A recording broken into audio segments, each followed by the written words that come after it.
Hello guys, कैसे हो? मैं एस के शर्मा। बेटा आज हम लोग फाइनेंशियल अकाउंट 2 का एक न्यू चैप्टर स्टार्ट करेंगे, जिस चैप्टर का नाम है इंसॉल्वेंसी अकाउंट।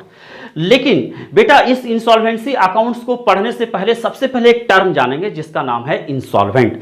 अगर आप इंसॉल्वेंट को नहीं जानोगे तो आप इंसॉल्वेंसी भी नहीं समझ सकते हो। तो पहले इंसॉल्वेंट समझते हैं। तो वो टर्म का नेम है बेटा इंसॉल्वेंट।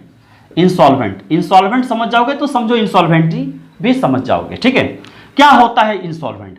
तो बेटा इसको समझने के लिए मान लो ये एक पर्सन है, ठीक है, इसका नाम है दैट मींस ए, और ये एक पर्सन है, इसका नाम है बी। ठीक है, ठीक है, ये दोनों फ्रेंड्स है। तो ए ने बोला बी को कि भैया तुम मेरे को 10 लाख रुपया दे दो ना यार, हम बिजनेस करेंगे, है ना, बिजनेस करेंगे, दे दो, है ना। ए बोल रहा है, कौन बोल रहा है? बी को। ठीक है, ए बोल रहा है बी को, बोला ठीक है ले लो यार 10 लाख रुपया, कब देगो वापस? तो ए बोल रहा है कि हम आपको 3 मंथ के अंदर या 3 मंथ जैसा हो जाएगा मैं रिटर्न कर दूंगा। ये इन लोग का दैट मींस एग्रीमेंट था। अब यहां पर जैसे 3 मंथ हो गए तो बी ने बोला कि भैया मेरा पैसा तो दो 10 लाख रुपया जो तुमने बोला था 3 मंथ में दे दोगे। तो ए बोल रहा है यहां पर, हाथ खड़ा कर दिया, यार मेरे पास पैसे नहीं है, हमने जो बिजनेस किया था तुम्हारा पैसे लेकर दैट मींस वो डूब चुका है, वो पैसा पूरी तरह से खत्म हो चुका है, अब मैं अनेबल हूं तुम्हारे पैसे को देने के लिए। तो अब इन दोनों में थ्रेट क्रिएट होगा, इन दोनों में दैट मींस थ्रेट क्रिएट होगा। और बी क्या है, ए पर या तो कोई लीगल या तो इलीगल एक्शन लेगा। उसी लीगल और इलीगल एक्शन से बचने के लिए ए क्या है, सीधे कोर्ट में जाएगा। अब कोर्ट में जाके खड़ा हो जाएगा कि भैया माँ बाप हम भिखारी हो गए, अब मेरे पास पैसे नहीं है किसी को देने के लिए, लोग मुझे मार रहे हैं, लोग मुझे ढूंढ रहे हैं पीटने के लिए, बचा लो भगवान। प्रोटेक्शन के लिए जाएगा कोर्ट में, प्रोटेक्शन करने के लिए।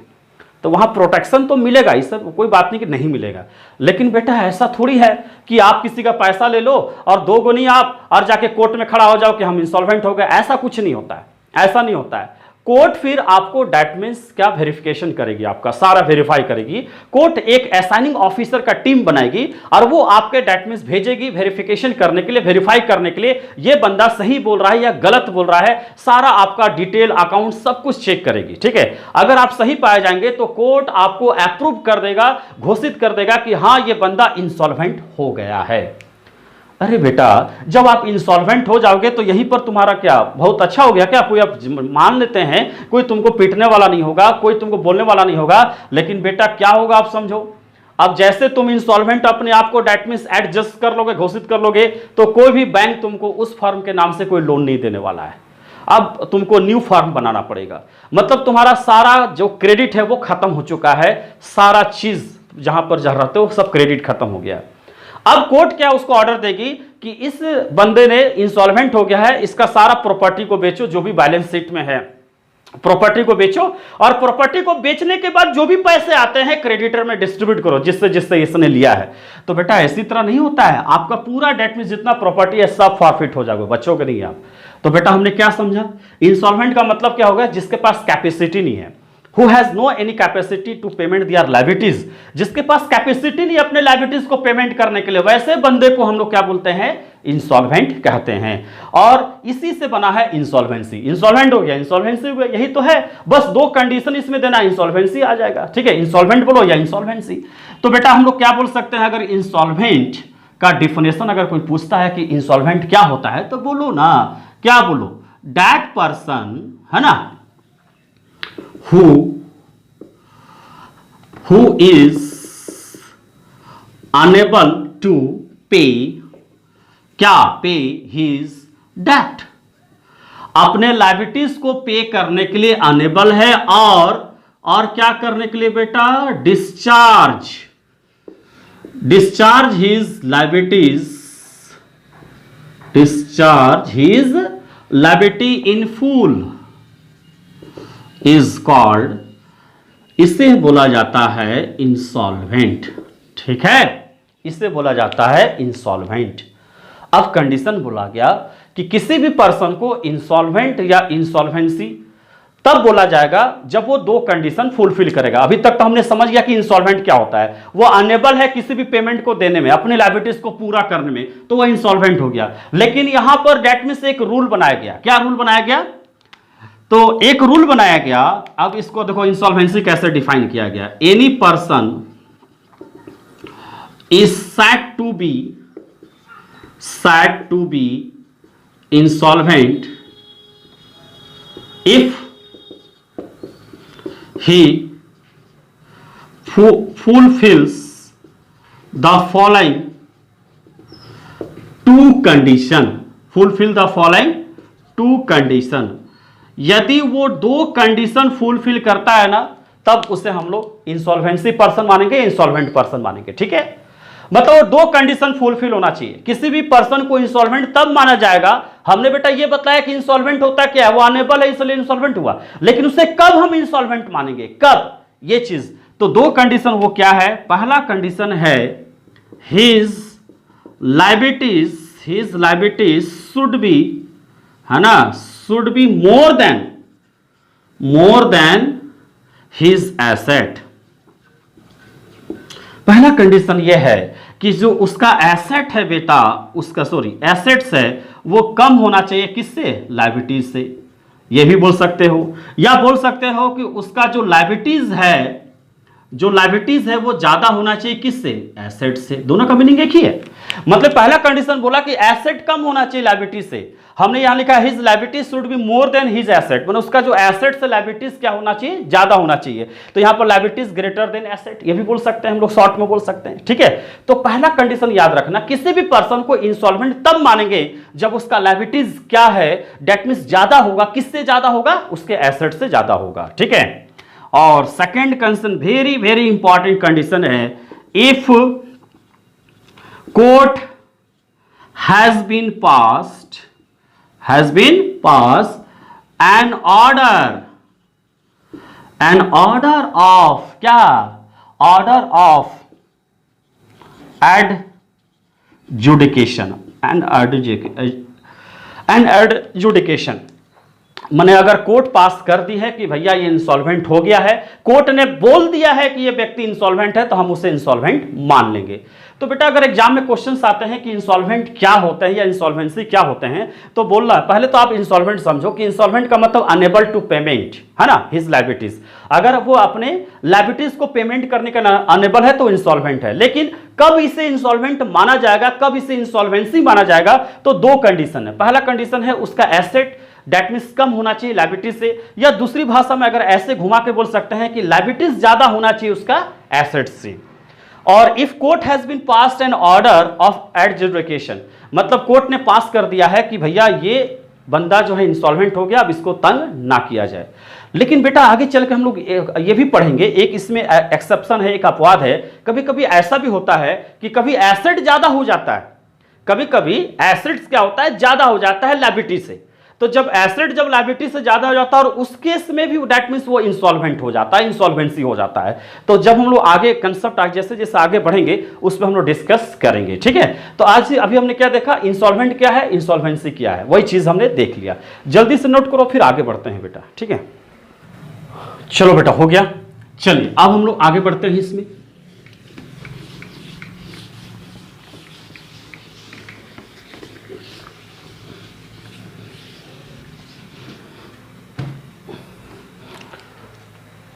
अब बेटा अब हम लोग देखते हैं कि इंसॉल्वेंसी लॉ इंडिया में जो बनाए गए इंसॉल्वेंसी लॉ किस प्रकार के लॉ बनाए गए हैं, इसके बारे में डिस्कस करते हैं। तो अब हम लोग बात करेंगे इंसॉल्वेंसी लॉ, है ना, इंसॉल्वेंसी लॉ की बात करेंगे। तो बेटा याद रखना, ये जो इंडिया में जो इंसॉल्वेंसी लॉ बनाए गए हैं वो दो तरह के लॉ बनाए गए हैं, आपको याद रखना है। एक लॉ आपका है the presidency towns insolvency act, insolvency act बनाए गए हैं। और दूसरा बेटा द प्रोविंशियल इंसॉल्वेंसी एक्ट बनाए गए हैं। ठीक है, तो हम लोग सबसे पहले इसकी हिस्ट्री के बारे में जान लें कि एक्चुअली इसका हिस्ट्री क्या है, टाउन्स एक्ट की हिस्ट्री क्या है, इसकी हिस्ट्री है कुछ।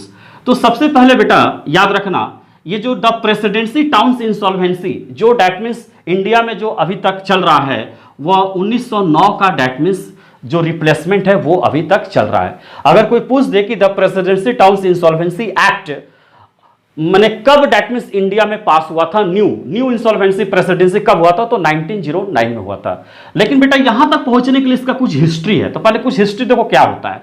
सबसे पहले याद रखना ये जो यहां कैसे पहुंचा, 1828 में क्या है, सबसे पहले इस्टेब्लिशमेंट हुआ, ठीक है, इस्टेब्लिशमेंट हुआ इंसॉल्वेंसी एक्ट का। फिर उसके बाद 1834 ईस्वी में क्या है, दैट मींस ये पास हुआ, ठीक है, ये पास हुआ, ठीक है। फिर इसके बाद 1848 में क्या है, अमेंड किया गया, अमेंडेड किया गया, ठीक है, सुधार किया गया। मतलब 1834 के बाद इसको इंडिया में पास किया गया, लेकिन इसके बाद 1848 में इसको अमेंडेड कर दिया गया। फिर उसके बाद 1848 पर रिप्लेस करके फिर 1909 में दैट मीन्स एक न्यू एक्ट तैयार किया गया, और जो अभी तक कंटिन्यू है। तो बेटा अगर कोई पूछता है कि presidency towns insolvency act India में सबसे पहले बार एस्टैब्लिशमेंट कब हुआ, तो 1828 में हुआ। इसके बाद पास हुआ 1834 में पास हुआ पार्लियामेंट में। फिर 1848 में सुधार किया गया, और फिर इसके बाद इसको रिप्लेस 1848 को रिप्लेस करके फिर एक नया एक्ट बनाया गया, प्रेसिडेंसी टाउन्स एक्ट 1909 में, जो अभी तक वही एक्ट को हम लोग इंडिया में लागू किए हुए हैं ब्रिटिश की हुकूमत से। मतलब अब अगर एग्जाम में आपका ट्रू फॉल्स में आता है कि the towns presidency towns insolvency act का क्या है, माने दैट मींस उसका क्या डेट है, तो 1909, दैट मींस 1909 में ये दैट मींस एस्टैब्लिशमेंट हुआ था। लेकिन अगर कोई पूछ दे कि इंसॉल्वेंसी टाउन्स एक्ट का फर्स्ट एस्टैब्लिशमेंट कब हुआ, तो आपको याद रखना होगा 1828 रुपये में, ठीक है, 1828 ईस्वी में।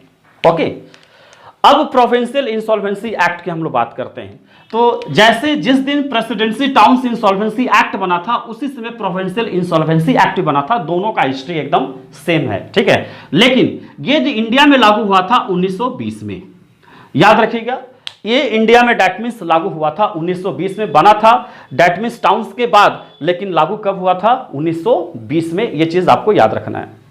फिर कुछ पॉइंट आपको एक याद रखना है बेटा, इस टाउन्स एक्ट की अगर हम लोग बात करते हैं, ये तो बात हो गई ईस्वी की, बात हो गई कि कब कब दैट मींस ये लागू हुआ था, ये चीज तो आपको याद रखना ही है।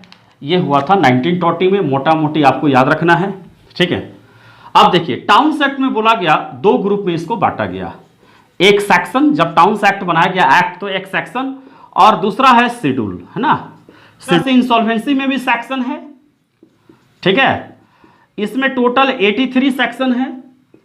और शेड्यूल की अगर बात करते हैं तो इसमें भी दो शेड्यूल हैं, एक प्राइमरी और दूसरा सेकेंडरी शेड्यूल बोला जाता है, ठीक है, दो शेड्यूल है। तो इस तरह से बेटा ये इंसॉल्वेंसी लॉ ऑफ इंडिया के हैं। मतलब आपको याद रखना है कि इंडिया में जो इंसॉल्वेंसी लॉ है उसके दो एक्ट बनाए गए हैं। पहला act the presidency towns insolvency act and the second act है द प्रोविंशियल इंसॉल्वेंसी एक्ट। पहला एक्ट जो है 1909 में तैयार किया गया था, दूसरा एक्ट 1920 में आपको तैयार किया गया था, ये आपको याद रखना है। दोनों में सेक्शन और शेड्यूल में डिवाइड किया गया है। इसमें 127 सेक्शन एंड 2 शेड्यूल, एंड उसमें 83 section and that means 2 schedule हैं, ठीक है। अब बात करते हैं कि प्रेसिडेंसी टाउन्स को कहां पर लागू किया गया था। तो बेटा याद रखना, ये जो प्रेसिडेंसी टाउन्स हैं, इसे दैट मीन्स फर्स्ट बार अगर दैट मीन्स लगाया गया था तो कहां कहां, तो पहला है मुंबई, जिससे पहले हम लोग बंबई के नाम से जानते थे। दूसरा है कोलकाता, है ना, कोलकाता, जिसे हम लोग कलकत्ता के नाम से जानते थे। और तीसरा है चेन्नई, है ना, चेन्नई। ये तीनों जगह that means presidency towns insolvency act लागू होता है। मतलब इस शहर में कोई अगर इंसॉल्वेंट हो जाता है तो इस एक्ट के तहत उसका पिटीशन फाइल करना पड़ेगा। मुंबई, कोलकाता और चेन्नई, मुंबई, कोलकाता, चेन्नई को छोड़कर कहीं भी इंडिया के किसी कोने में वो इंसॉल्वेंट होता है, पिटीशन फाइल करता है, तो उसको इस एक्ट के तहत पिटीशन फाइल करना पड़ेगा, प्रोविंशियल इंसॉल्वेंसी एक्ट। लेकिन अगर मुंबई, कोलकाता, चेन्नई में है तो उसे टाउन्स एक्ट के तहत दैट मींस पिटीशन फाइल करना पड़ेगा कोर्ट में, और उन तीनों को छोड़कर कहीं भी है तो उसे that means provincial insolvency act के तहत पिटीशन फाइल करना पड़ेगा, ठीक है। तो बेटा समझ गए इंसॉल्वेंसी लॉ। चलिए, ये तो बात हो गई इंसॉल्वेंसी लॉ की। अब हम लोग बात करेंगे अकाउंट की, बात करेंगे कि इंसॉल्वेंसी में कौन कौन से अकाउंट प्रिपेयर किए जाते हैं, ये चीज जानना आपको जरूरी है। देखिए,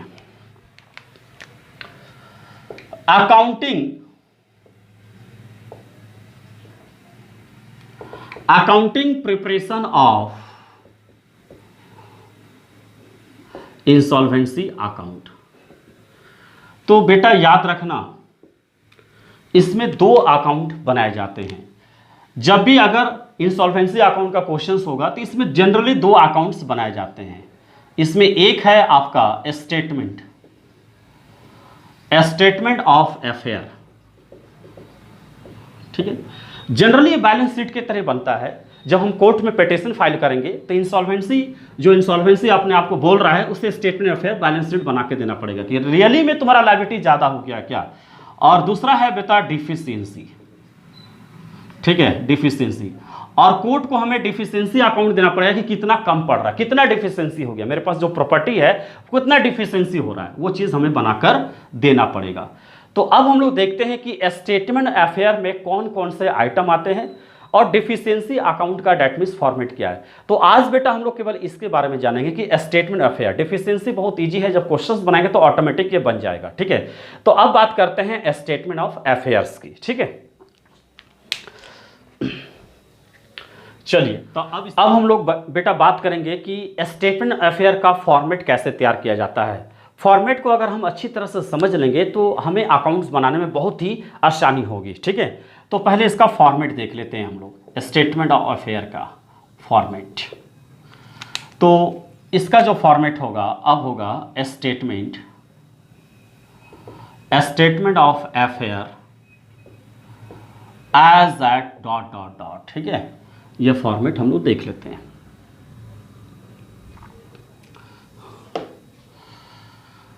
तो ये फॉर्मेट है बेटा बैलेंस शीट के ही जैसा है, लेकिन थोड़ा सा डिफरेंस होगा। यहां पर होगा टोटल लायबिलिटीज और इधर होगा लायबिलिटीज। ये होगा बेटा एक्सपेक्टेड टू रैंक। इसमें अमाउंट गलती से मत लिखना, एक्सपेक्टेड जो लायबिलिटीज है वो कितना लायबिलिटीज हो सकता है एक्सपेक्टेड करेंगे हम लोग। और ये एसेट्स होगा, और जो प्रॉपर्टी हमने बेचेंगे तो इससे कितना एस्टिमेटेड टू प्रोड्यूस, है ना, एस्टिमेटेड टू प्रोड्यूस, ये एम है बेटा, ठीक है। ये देखेंगे हम लोग, एकदम फॉर्मेट सिंपल तरह से देंगे, आपको आसानी से याद हो जाए। तो यहां पर सबसे पहले बेटा होगा अनसिक्योर्ड, याद रखना है, अनसिक्योर्ड क्रेडिटर एज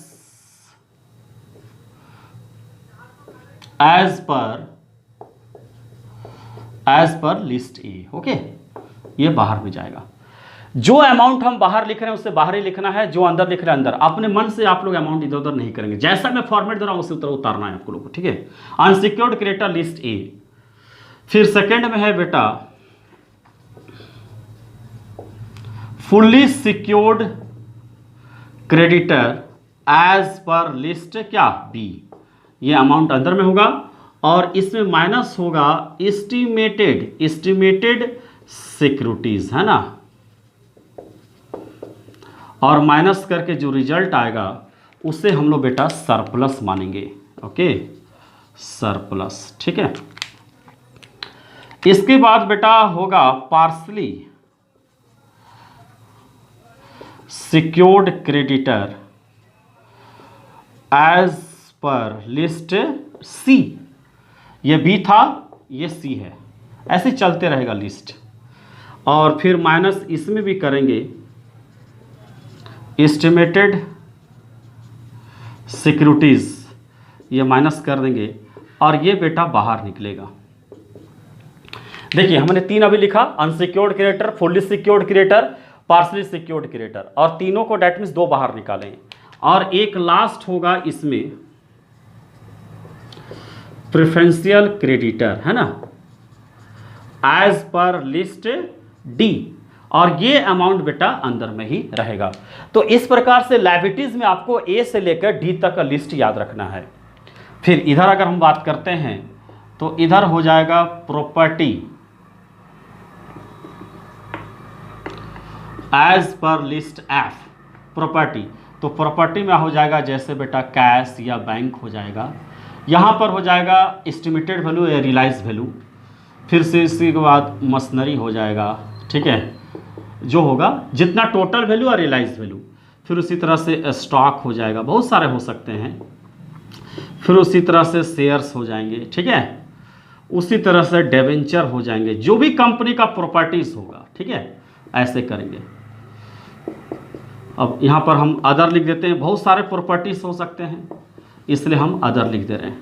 कितना लिखेंगे? मशीनरी, फर्नीचर, ये सब हो सकता है।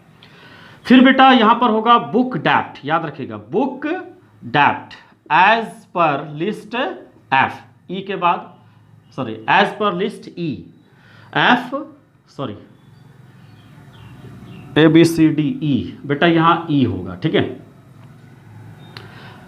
प्रॉपर्टी एज पर लिस्ट ई और यहां पर फिर एफ होगा, ठीक है, A B C D E F.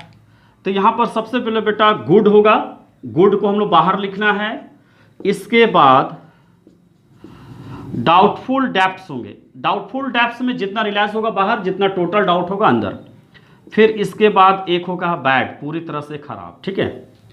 फिर इसके बाद बिल्स ऑफ एक्सचेंज, बी का मतलब बिल्स ऑफ एक्सचेंज एज पर लिस्ट क्या, जी, एफ के बाद जी होता है, लिस्ट है ना। फिर इस बेटा इसमें याद रखना ऐड करना है सरप्लस मनी, सरप्लस मनी, ये वाला मनी जो सरप्लस वो यहां ऐड कर देंगे, ठीक है, ये आ जाएगा। और फिर माइनस करेंगे, that means preferential, preferential creditor minus करेंगे, जो लिस्ट डी का है, ठीक है, ये माइनस कर देंगे। इसके बाद बेटा यहाँ जो अमाउंट है और यहाँ जो अमाउंट है, जो बीच का जो डिफरेंस होगा, ये जो डिफाइन जो डिफरेंस होगा, उसे हम लोग नाम देंगे डिफिशियंसी एज पर लिस्ट एच, है ना, ये नाम दे देंगे, डबल लाइन से क्लोज। यहाँ एक आएगा, फिर यहाँ पर एक डिफरेंस आएगा। तो ये बेटा एक फॉर्मेट हुआ, जब हम लोग क्वेश्चंस बनाएंगे तो इस फॉर्मेट को और अच्छी तरह से हम लोग पढ़ेंगे। तो देखो एक मोटा मोटी आप लोग समझ लो, फिर नेक्स्ट वीडियो में ये पूरा फॉर्मेट एक्सप्लेन होगा। नेक्स्ट वीडियो में हम लोग क्या करेंगे, एक एक अनसिक्योर्ड क्रेडिटर क्या होता है, जैसा अनसिक्योर्ड क्या होता है बेटा, थोड़ा सा आप इसको आप शॉर्ट में देख सकते हो। अनसिक्योर्ड क्या है, जो सिक्योर्ड नहीं है, जिस पे कोई सिक्योरिटी नहीं है, तो वो अनसिक्योर्ड क्रेडिटर है। हमने आपको लोन दिया और आपसे कुछ से सिक्योरिटी नहीं लिया, आप लेके भाग गए। मैंने मान लीजिए आपने मेरे से पैसा मांगा, हमने आपको पैसा दे दिया और आप लेके भागे, आपसे कोई सिक्योरिटी हम नहीं लिए, तो वो अनसिक्योर्ड है। जैसे बिल्स पेबल हो गया, ट्रेड क्रेडिटर हो गया, प्राइवेट लायबिलिटीज हो गया, वाइफ का लोन हो गया, आउट ऑफ स्त्री धन हो गया, बिल डिस्काउंटेड हो गया, ऐसे बहुत सारे एग्जांपल्स मैं आपको नेक्स्ट वीडियो में समझाने वाला हूं, ठीक है। एंड द सेकंड में है फुल्ली सिक्योर्ड क्रेडिटर। तो फुल्ली सिक्योर्ड क्रेडिटर क्या है, जैसे मान लीजिए कि हमने 10,000 का लोन लिया और हमने 20,000 रुपया सिक्योरिटी दे दिया, तो उसको फुल्ली सिक्योरिटी बोलेंगे। हमने आपसे लोन लिया 10,000 का और हम आपको बिल्डिंग गिरवी दे दिए 1 लाख रुपया का या 10 लाख का बिल्डिंग दे दिया, तो इस क्या हो गया, क्या हो गया बेटा, ये फुल्ली सिक्योर्ड हुआ। जितना का लोन लेंगे उससे ज्यादा सिक्योरिटी देंगे तो फुल्ली होगा, इसलिए सरप्लस निकलता है। पार्सली सिक्योर्ड क्रेडिटर लिस्ट सी का मतलब इनसफिशिएंट सिक्योरिटी, मतलब लोन लिए मान लीजिए 10,000 का और सिक्योरिटी आपको दे रहे हैं 6,000 रुपये का, तो ये क्या हो गया, इनसफिशिएंट सिक्योरिटी है, जिसमें पूरा सिक्योरिटी हमने नहीं दिया है, इनसफिशिएंट पार्सली सिक्योरिटी दिया है। 10,000 का लोन लिया और हमने आपको 6,000 का सिक्योरिटी दे दिया। बेटा मान लीजिए कि सपोज कर लीजिए कि हमने आपसे 2,000 रुपये लिया और हम अपना मोबाइल आपको 25,000 का दे देते हैं, तो ये तो फुल्ली सिक्योरिटी हो गया। 2,000 का हमने लोन लिया, 25,000 का मोबाइल दे दिया, तो फुल्ली सिक्योरिटी हो गया। सपोज कर लीजिए कि आपसे मैं 5,000 का लोन लेता हूं और मैं आपको एक चेयर दे देता हूं 2,000 का, इस सिक्योरिटी में रख लो भैया, तो ये क्या हो गया, शेयर का वैल्यू उससे कम है। तो याद रखना कि जितना का लोन लेंगे उससे कम सिक्योरिटी देंगे तो वह पार्सली सिक्योर्ड क्रेडिटर हो जाएगा। हम लोग नेक्स्ट वीडियो में और अच्छी तरह से समझेंगे, इसमें अभी समझ ही गए होंगे। प्रेफरेंशियल का मतलब होता है पे करना। जब कंपनी इंसॉल्वेंट हो जाती है तो कुछ ऐसे ऐसे लोग हैं जो प्रायोरिटी है जिसका पेमेंट करनी है, जैसे कलर का, उसी तरह से किसी भी प्रकार का टैक्स हो तो आपको पे करना होगा, गवर्नमेंट का टैक्स, म्युनिसिपल टैक्स, तो वो सब प्रेफरेंशियल क्रेडिटर में आ जाएंगे, आगे पढ़ेंगे। प्रॉपर्टी तो समझ रहे हैं, प्रॉपर्टी। बुक डेप्ट में गुड, गुड मैंने अच्छा वाला बाहर, डाउटफुल मैंने का मतलब कुछ अच्छा कुछ खराब, बैड मैंने पूरी तरह से डूब गया। बिल्स ऑफ एक्सचेंज पढ़े थे 11 क्लास में, bills of exchange, bills receivable को यहाँ पर बिल्स ऑफ एक्सचेंज बोलेंगे। सरप्लस को ऐड करेंगे, प्रेफरेंशियल को माइनस करेंगे, प्रेफरेंशियल। और फिर टोटल, इधर लायबिलिटीज का टोटल और टोटल, और टोटल में से यहाँ जो ऐड किए माइनस कर देंगे तो डिफिशियंसी पता चल जाएगा, ठीक है। तो इस प्रकार से स्टेटमेंट ऑफ फेयर का पूरा फॉर्मेट आपका तैयार हो गया। तो बेटा नेक्स्ट वीडियो में हम लोग क्या देखेंगे, इस पूरा फॉर्मेट का हम पूरा एक्सप्लेनेशन देखेंगे और हम लोग क्वेश्चंस, न्यूमेरिकल क्वेश्चंस भी देखेंगे। बेटा जो बच्चे इस वीडियो पे पहली बार हैं और अगर वो चाहते हैं कि अपलोडेड वीडियो आप तक पहुंचे, तो आप चैनल को सब्सक्राइब करो और बेल आइकन को दबाना ना भूलें। इससे क्या होता है, आपको नोटिफिकेशन नहीं पहुंचेंगे अगर बेल आइकन को नहीं दबाएंगे। आप बेल आइकन को भी दबाओ, नोटिफिकेशन आपके पहुंच जाएंगे। डेट मीन्स आप वीडियो देखते रह जाओगे। ठीक है, तो चलो बच्चों, नेक्स्ट क्लास में हम लोग नेक्स्ट वीडियो में मिलते हैं नए टॉपिक के साथ। तब तक के लिए नमस्कार, बाय बाय।